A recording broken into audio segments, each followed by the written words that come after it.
A few years ago, I sold a stripper in Las Vegas, and I want to tell you guys that story and the lessons that I learned from it. And it's a pretty freaking hilarious story, and I got to share it. By the way, my name is Nick Wood. I am the king of digital real estate. Appreciate you guys being here. Guys, I want to share this story. This is back in 2013. So this actually wasn't me selling lead generation. I didn't know what lead generation was. I didn't know anything about online. I was selling door to door. But it's super applicable. It doesn't matter what you're selling. I don't care if you're selling magazines, if you're selling vacuums, if you're selling cars.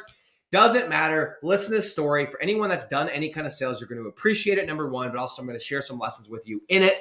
And let me just tell it to you. So this is 2013, I believe. Could have been, 2013. This is the fall of 2013. It's crazy how I even remember that. I'm in Las Vegas, okay? At the time, I'm selling home security systems door to door. So with that job, literally what would happen is we would go on these trips. We'd go to Vegas, let's say. We'd stay at a hotel, and we'd wake up, go to the gym, have a meeting, and then we would all get dropped off into our areas. And we would literally drop people off because if they had a car, they probably would just go sit at the gas station. So I, wanting to be a good example and whatever, I didn't even take a car. I let my partner / manager of that team drop me off in an area just like everybody else. So he drops me off in this area. Okay. And I start cranking away. I'm just knocking doors. And we did this for a couple of days, had some pretty good success. And I remember exactly, this is Saturday morning, about an hour into it, hadn't gotten any deals yet. And I knock on this door. Okay. And I still remember this lady's name. I will not share it. But it was such a mind-bending experience. Here's what happens. I knock on the door and the door flies open. Okay. This is in Henderson, by the way. Like, I still remember the street. And door flies open, and I'm doing my pitch, but like I can see in my peripheral, there's something that's going on, and I couldn't really like figure it out. But as soon as I kind of finished my like opening pitch, and then I had this thing where I would show something on my iPad, I would show some of the equipment that we were selling, and as I did that, I was able to take a peek at the situation and realize that this lady was wearing almost nothing. She was wearing a nightie, but it was completely 100% see-through. And as a 22-year-old kid, I am a little bit taken off guard by this situation, but I'm still rolling. So I go through the pitch, and I'm just thinking in my head, what do I do here? This is going to be, first of all, like it's bad timing. It's going to be uncomfortable, all these different things. I know some of you dudes are over there going, dude, you're an idiot. You should have just gone for it. So I'm sitting here thinking in my head, I'm like, maybe what I should do is I should go through the pitch and I should let her know I can come back. Like, I should see how interested she is. And then if I think I can go for it, then I'm going to come back. So I go through the whole thing and I'm like, hey, and she's showing all the signs. She's interested. And I say, okay, so let's do this. I could tell like probably not the greatest time. What if I go hit a couple of the other houses that I'm supposed to hit? I'll come back. I'll break down the numbers and we'll see if this makes sense. She already had another provider, by the way. This is the exact same thing that I started doing back then as I do now, which is I would knock on the doors of people that are already paying for home security because I knew they were already sold. And so for her, I literally was like, look, I'm just with another company. I can get you for the same price. Basically, it's within $5-10. I can get you a camera and I can get you a door lock and I can get you all these different things. And let me come and just break it down for you, show you the agreement, everything else. So I'm like, hey, I'll come back, right? So this lady goes, well, why don't you just come in right now? You're already here. And I'm like, yeah, you're right. Let's do it. So here I am, 22 years old. I follow her in. And there was this this is some of the lessons that I learned. And I do these to this day. I had a very specific process. Like when I went in the house, I immediately took off my shoes and I went right to the kitchen table and I put my notebook at the kitchen table with my iPad because business happens at the kitchen table, not at the couch. So I went in, boom, took off my shoes, went straight to the kitchen table, right? Now, to add to this story, I'm allergic to cats. And this lady had like 4 cats. And the second I took off my shoes, I was like, that was a mistake because now I have cat hair on my shoes and I started to feel the sneeze and it just started to kind of like go downhill. Anyway, so I'm walking around. As you could probably imagine, she's in the see-through nightie. I'm walking around following her because the process was, hey, what windows do you want covered? And we would go to each window and we would tell a story, like very dialed in. So we go through the whole thing. And so we get through it. We sit at the kitchen table. I pull out my paperwork and I'm going through everything. I'm like trying to block it out. I'm trying to focus. We get to the end And I did what I do every single time. And to this day, I have my new clothes, the clothes that I do with digital real estate, with Rank and Rent. I have the same exact clothes. I say the same line every time. I'm not one of these guys that has like, oh, you have an extra pen, or how's your wrist feeling, so I'm gonna have you sign something, or I don't have all these cute closes. I have one close and I perfected it, and I do it every single time. And I know when it's going to work. It's going to work every time, because I'm not going to be sitting with someone it's not going to work with.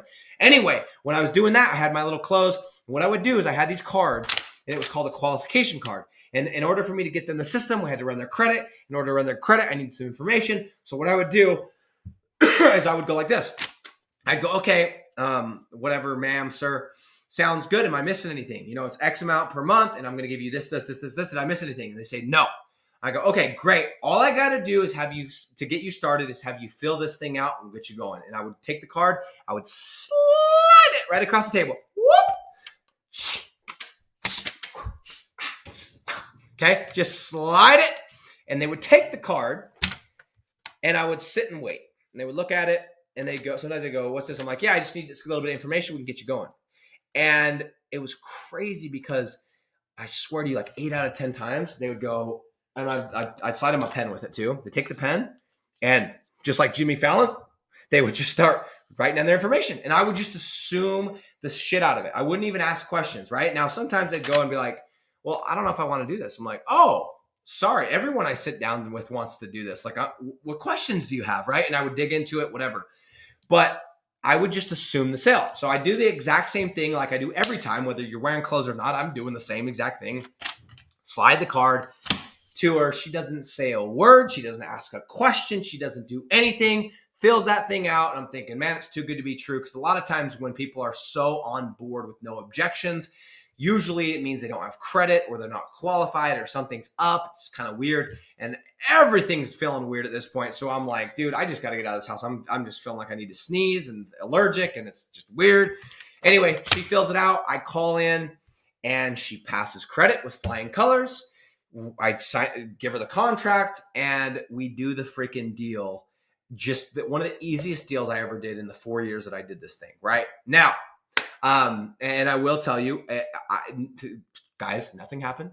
Nothing happened, and you're probably like, well, you wouldn't say if it did. Well, if it did, I probably wouldn't have shared the story.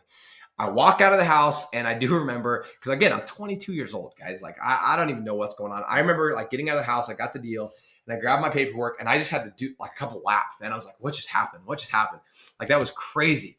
Anyway, got the deal. And I reflected on that thing, that sale for a while. And I was like, I almost blew it, man. I almost ruined that deal. Like, she was somebody that was ready to buy, and I almost blew it. I almost walked away from a sale. And so the thing that you guys got to realize, and I want to start sharing some of these stories because they're relatable. Anyone that's done any kind of sales has those funny people or those random people that share it. So number one, it's relatable. Number two, it's entertaining. Number three is there's lessons to be learned. But the biggest lesson that I learned from this thing is just because the sale doesn't go exactly like all the other ones, just because the customer doesn't act like all the other customers or dress like all the other customers, as long as they're showing buying signs, as long as they're going with you, send it. Go for it. Do not, guys, I almost walked away from a deal. Okay. So just because the business owner, sometimes you're going to get on these calls, you're going to try to do this like we teach it, right?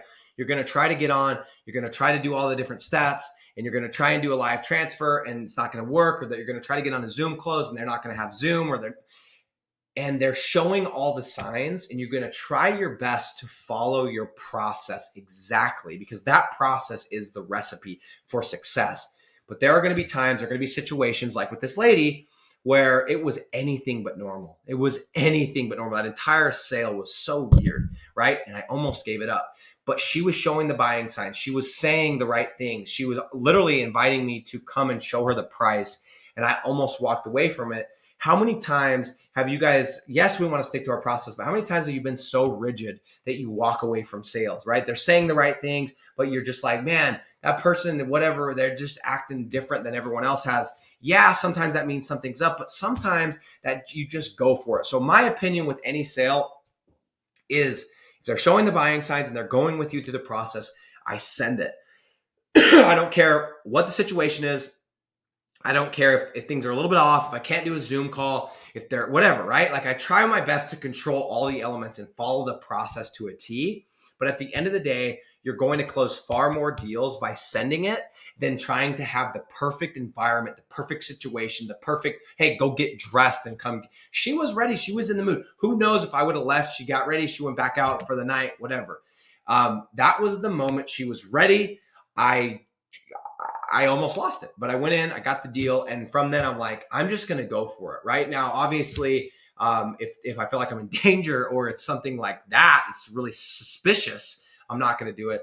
But I learned a lot from that deal is like, how many deals have we walked away from because we're waiting for the circumstances to be perfect? We're waiting for people to metaphorically get their clothes on and get ready. And well, they haven't closed the deal yet. Or, they're at a coffee shop instead of their house. Yes, it's better if they're at their house in front of their computer. Yes, it's better if they're fully dressed. I get it. But sometimes you just need to go for it because the timing is right and you'll feel it. And as the more that you do it, the more that becomes like this soft skill, like it is time, let's go. So my lesson for you guys today, along coupled with this hilarious story, is if people are coming with you, they're saying the right things, they're following your process, and you have a process, just freaking send it, man. It's not going to be perfect. You're going to lose some, you're going to win some, but you're going to win far more by sending it, even if things aren't perfect, than by trying to wait for the perfect scenario every single time. Guys, I'm out.